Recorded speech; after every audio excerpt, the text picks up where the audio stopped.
Hi there, welcome to Transcona Trailer Sales. Today we're walking through your 2022 Rpod RP190. We are just going to start off the back of the unit. That is going to be where you're going to find your spare tires. Typically we're going to want to match your license plate as well. And then the other side of the unit. Going right down below the floor here, you got your first of 4 stabilizer jacks. There is one in all 4 corners of the unit. The way they work is, of course, you want to level the unit first because they're stabilizing jacks, not leveling jacks. Once the unit's already level, you can take your 3/4 inch drive tool, hook it up to your 3/4 inch drive nut, run this foot down to the ground. Once the foot does contact the ground, just giving another 8/4 turn to snug it up. It's going to take any bouncer sway you see we have in the unit right now away.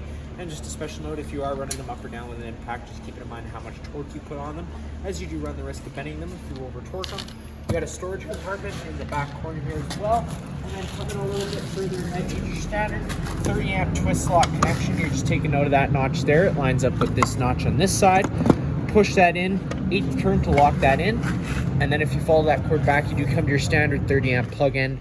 Most campsites should have this. You can plug right on in, but let's say you have the unit at home and you want to run your fridge, or your campsite only has your 15 amp standard household outlet. We do include that adapter. Just keep it in mind whenever you're using it. You're not going to be able to run your air conditioner. It's just to run your fridge and your lights. You get your first of 2 drains here. You get your gray tank. This is going to be typically your cleaner water, so this will be one of the ones you want to empty last. And then if you come up ahead a little bit more here, this is where you're going to find your black water. This will be the one you want to empty first. This is going to be your dirtiest water, filled from your toilets. Pop that off. Your sewer hose will connect right up there. Get your black valve, emptying that out. That's what empties out all the body fluid. You got 2 fridge service ports, so there's not much you need to worry about there. You got your furnace exhaust. Whenever your furnace is on, that'll be blowing out hot air, so just be mindful of that. Get your fresh water connection, so if you're at a site without service or you're just out boondocking, you just put a garden hose inside of there, fill it up, or siphon some water in. That's what fills your fresh tank. City water connection, so if you're at a site with service, you can just thread a garden hose in there, turn it on. It's going to pressurize all those lines without the need to run your water pump. And if you come right down below the floor here, you get your 2 low point drains. So if you don't want the water going stale or stagnant inside the lines because you're leaving the unit for a while, or at your end of your winterization process, if you want to crack those open or allow most of the water out of the lines, that's going to be where you do so. And then you get your fresh water cap right here. Taking that cap off, that is what drains your fresh tank. You get your hot water service port. Really, the only things you really need to worry about is the 1.1" drain bolt right down there at the bottom. That is how you would drain the tank. Pressure relief valve, so whenever you first get to your campsite or before you take your drain bolt out, pull that pressure relief valve. There should be a shot of water coming out of there, letting you know that the tank's full. We currently have the tank empty and winterized since we're getting into that winter season, so that when the customer picks it up, nothing's cracked. I'm going to go over the reset procedure inside. The button I'm going to refer to is just right here. Just locks and clicks into place. You get a sewer hose storage right down there at the bottom. Keeps most of the smell out of the unit. And then coming around to the front, you get your battery located inside that box there. Then you get your battery disconnect switch with it in the on position like it is now. The batteries are connected to the unit. Turning that to the off position would then disconnect the batteries from the unit. Inside here, you get your propane tank. It's pretty standard, just like home. Counterclockwise to open up the flow of propane like any standard barbecue.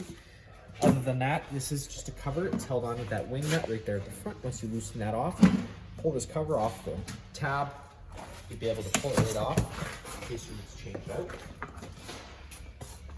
In here, just another storage compartment. It's also going to be where you're going to find your griddle and your little table, which do attach right onto your accessory rail right here. And then, of course, for the griddle, if you come down below the floor, you get your standard quick connect propane line. So this is plumbed right into your front tank. So when you're using that griddle, you don't have to have a second tank with you. You just use the applied hose that we supply.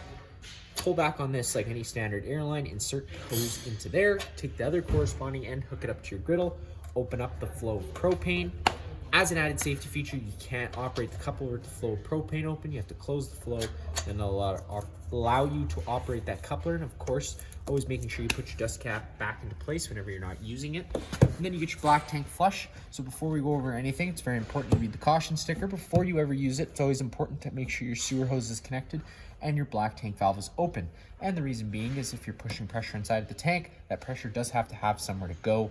If it doesn't, it's just going to keep building up pressure until the tank eventually cracks.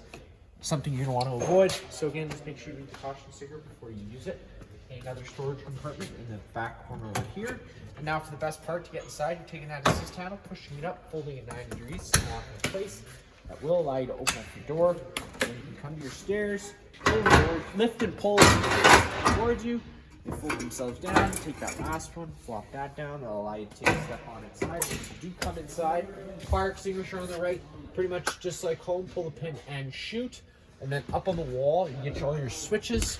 So those first 2 switches, the first one's going to do your interior lights so you can see what you're doing. The second one's going to do your porch light, which is that little orange light on the outside. And then you got an awning LED light, which is also there.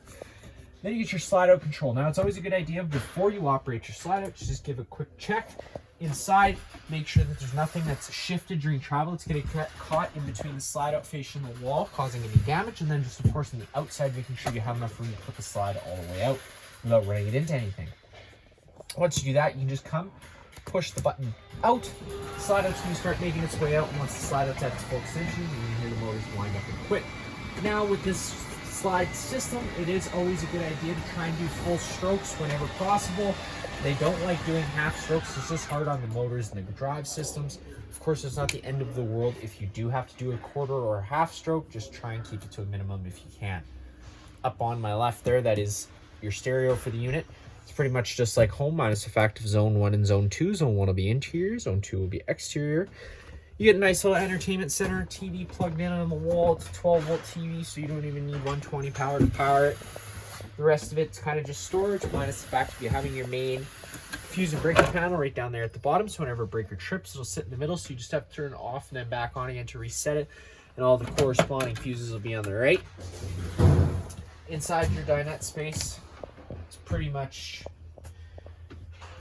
self-explanatory. You got all your blinds that come down. They do just sit where you leave them. Tabletop, that does turn down into a dinette. You're just having to remove the feet from underneath the tabletop. Set your tabletop on its desired ledges, and then you can take your back cushion to fill in the center in case you were to have any extra guests you weren't accounting for. Into the kitchen area. It's a beautiful kitchen area. Tons of storage inside this unit. Just of course, whenever you are using any of the storage, just be mindful of drains, water lines, and things like that. You're not going to be wanting to affect any of that. Sink, storage down below. You get your microwave just like home. Comes out your stove. Now I'm going to go over a couple propane notes. The reason being is once you turn the system off at the front of the unit or disconnect that bottle especially, it allows air into the system. Once air makes its way in, it does have to purge out. Now the quickest, easiest way to do that is by coming and lighting your stove. And of course, I forgot to grab my lighter before we started the video, but lighting the stove is just as simple as turning that gas over to the high, hitting it with the lighter. Sometimes it can take a few minutes because of the purging. And that's why I'm telling you to come here and do this first, because you get to decide how long the gas runs for and how long you leave that lighter lit for. But of course, because it's a gas stove, you're always going to want to be safe when you are lighting it. So if you have that gas valve on, make sure you have your lighter lit already near the burner. So that way, if there was no air in the lines and it automatically starts pouring out gas, you don't get a buildup of gas and a minor combustion. Because if that were to happen and you had your face nearby, you could lose some eyebrows and eyelashes. So again, just be safe whenever you're using it. Hold your face back, and of course have your lighter lit already before you turn the gas valve on. So that way once the gas does start coming out, it lights right away. It doesn't cause any combustion of any sorts. And the reason that's so important is because if you go to try to fire up your water heater, your fridge, or your furnace before you purge the system, those will only try lighting themselves a couple times, and if they don't light, they're going to throw a fault code. If you don't know what the fault code means, you throw a little wrench in your weekend, and that is something we are going to want to avoid. So again, just come here, purge your stove quick.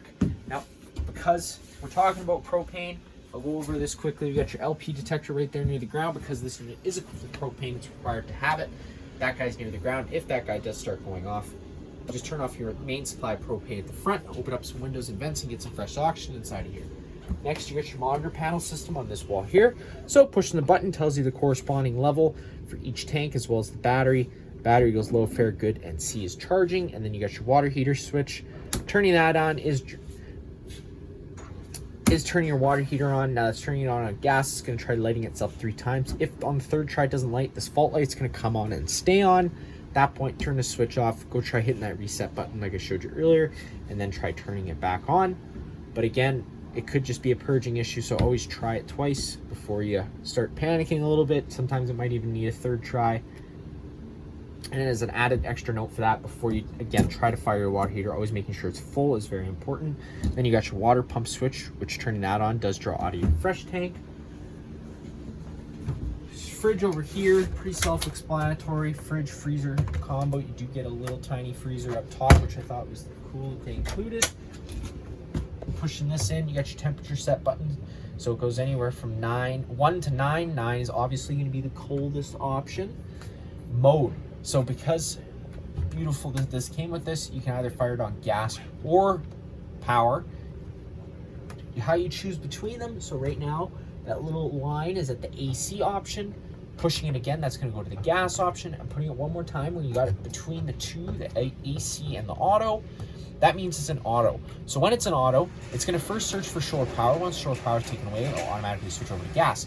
But again, it's always important that you have the system already purged before you go to try to fire it up on gas. Because if you want to go to try to fire up the fridge on gas and it doesn't light right away and you walk away, it could be beeping and telling you it didn't light and you didn't know, and then you come the next morning, throw all your food inside there, and your significant other is pissed because they think you forgot to turn it on, when in reality it's just a propane issue. So again, always make sure that it lit. If it doesn't light on propane, it'll happen within the first 5 minutes. It'll probably have a little light that pops up here showing a fault, and it'll be beeping at you, so you'll know. So again, just make sure that it does light on propane before you actually walk away. Again, tons of storage throughout this unit, and then down below you get your central vac system. Power switch is on the far left. Turning it on, that is how you turn it on. Slide that over, insert your tool. You can then go around, vacuum what you need to vacuum. If you need to check the bag, you just got to pull in this tab, pull it towards you. That's going to pop that bag out in front of you. And then to get it back into place is just holding it, moving it over. Kind of got to line it up a little bit. Sometimes it can be a little bit finicky. There you go. This is what we call a dustpan system. So whatever you sweep in front of that dustpan, when you lift it up, it's going to suck it into it. Just keep it in mind, it's just for dirt. It's realistically just dirt, dust, and gravel. Not going to want you to stuck any sticks or anything into that because, again, it does all get sucked into a bag. In the back area is pretty much just your bedroom. It's really neat. Rpod does a really cool thing where they got the dual shade feature. So right now it's in the bug screen mode. In case you wanted to have that open, you could. You just have to undo the red tabs. Take these little knobs once you've already opened up the window and tighten them up and where you want the window to sit, and it'll stay there. And then you can either have that bug screen down, or if you lift on the tab, you can close the bug screen. And let's say you want to get it super bright. You do have a night shade as well. Again, it's going to be all dependent on what you want and what you want to do. TV backer. It is located on this wall here, so if you wanted to mount a TV, it's probably going to be the best spot on this wall. You got the plug-in and the coax as well. Air conditioner above my head. Thermostat is right here. Whenever you're using the air conditioner, you got these two intake screens. It's always a good idea to give these a quick blowout with some compressed air periodically. Just keeps the flow of the AC going. To operate it, it's pretty simple. Push the button once it illuminates itself. Push it again, you're going to go into fan low. Now that's just moving air around using the air conditioner. There's no heating or cooling involved. One more time, you get the fan high. Same thing on a high fan. Push the button again. Now you're in cool high, so that's when the air conditioning is going to take into effect. If you push the button again, you go to cool low. Same thing, but on a low fan. Then if you push that button again, cool low auto. So whenever you got that auto there, that's going to be the setting I recommend using, as it means it's going to be an on-demand system. So if we have the room set to 14 or 15 like it says we are, and the room's currently 21, once the room does reach 15, it'll automatically kill the air conditioner. If you had that on cool, low, or high without the auto there, the fan on the air conditioner is going to run continuously until you actually manually turn it off. Hit that mode button one more time. It's going to do the same thing, but on a high fan, up or down at any time to change your set temperature. Mode button one more time. That's going to take you over heat. Now that's going to kill your air conditioner, fire up your furnace. Your furnace is one entity, runs off propane, so again, making sure it's purged is extra important.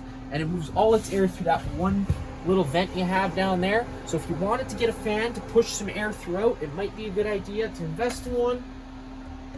Pushing that button one more time will psych you over to back over to off. But of course, whenever you turn on your furnace, even after, if it's just for a split second, when you go to turn it off, it does run for an additional 3 minutes just to allow itself time to cool down.